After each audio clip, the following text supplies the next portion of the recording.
নমস্কার বন্ধুরা, তিথিনিতাস ফুড লাইফে আপনাদের সকলকে স্বাগত জানিয়ে নিয়ে এসেছি আবার একটি নতুন রেসিপি।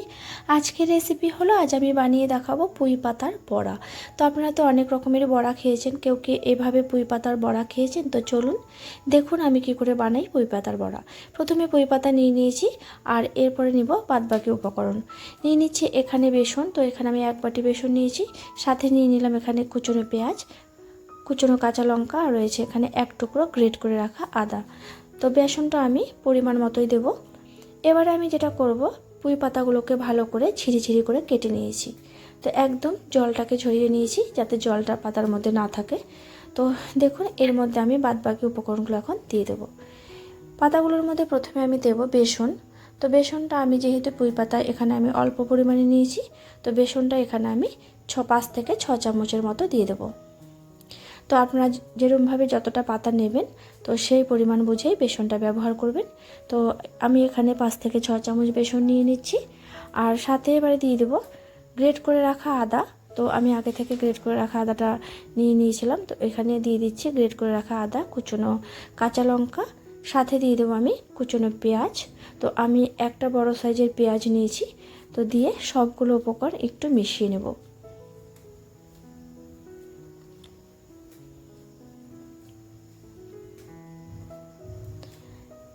এবারে আমি এর মধ্যে প্রথমে দেব স্বাদ মতো নুন। তো বড়ার মধ্যে নুনের পরিমাণটা অল্প কম দেব।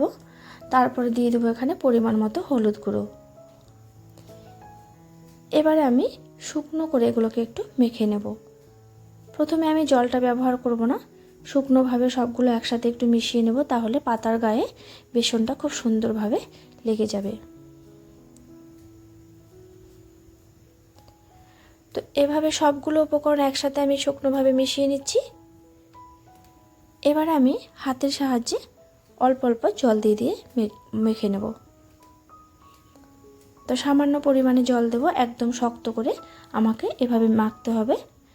তো বেশি একদম নরম করে মাখা যাবে না, যাতে বড়াগুলো শক্ত করে মেখে নিলে কি হয়, বড়াগুলো বেশ সুন্দর হবে, বেশ মচমচে হবে।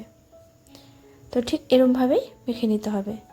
এবারে আমি এর মধ্যে সামান্য কালারের জন্য আমি দিয়ে দেব খাবার সোডা। তো অল্প পরিমাণে খাবার সোডার সাথে দিয়ে দেব হলুদ গুঁড়ো।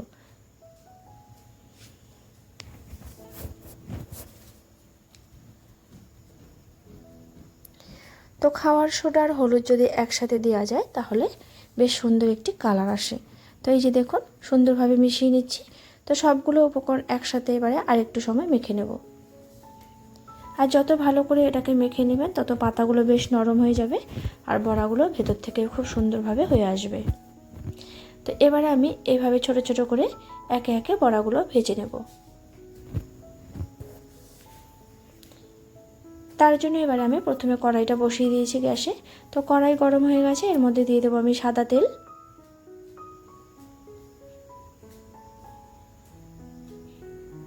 তেলটা গরম হয়ে যাওয়ার পরে একে একে আমি বড়াগুলোকে ভেজে নেব। তো সবগুলো বড়া এভাবে ছোট ছোট করে দিয়ে দিচ্ছি। তো ঠিক একই মাপের এরমভাবেই আমি বড়াগুলোকে তেলের মধ্যে দিয়ে দিচ্ছি।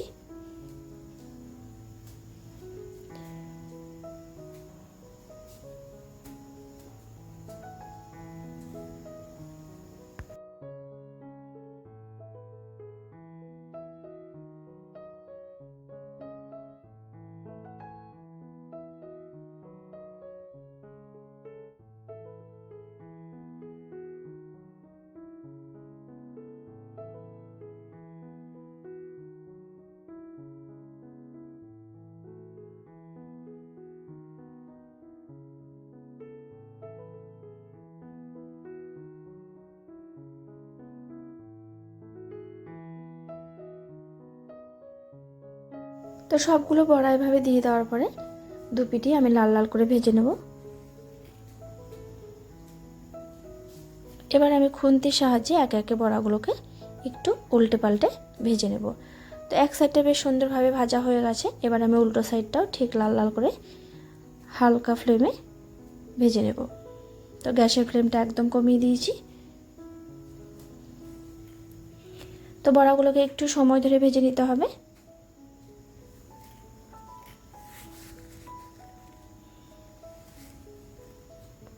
একদম গ্যাসের ফ্লেমটা বাড়িয়ে দিলে কি হবে, উপরটা একদম মানে লাল করে ভাজা হয়ে যাবে, ভেতরটা কাঁচা থেকে যাবে। তো সেই জন্য একদম গ্যাসের ফ্লেমটাকে কমিয়ে বড়াগুলোকে ভাজতে হবে, তাহলে ভেতর থেকে খুব সুন্দরভাবে ভাজাটা হয়ে আসবে। তো এই যে একদম ভাজাগুলো কমপ্লিট হয়ে গেল, এবার আমি এগুলোকে তুলে নেব।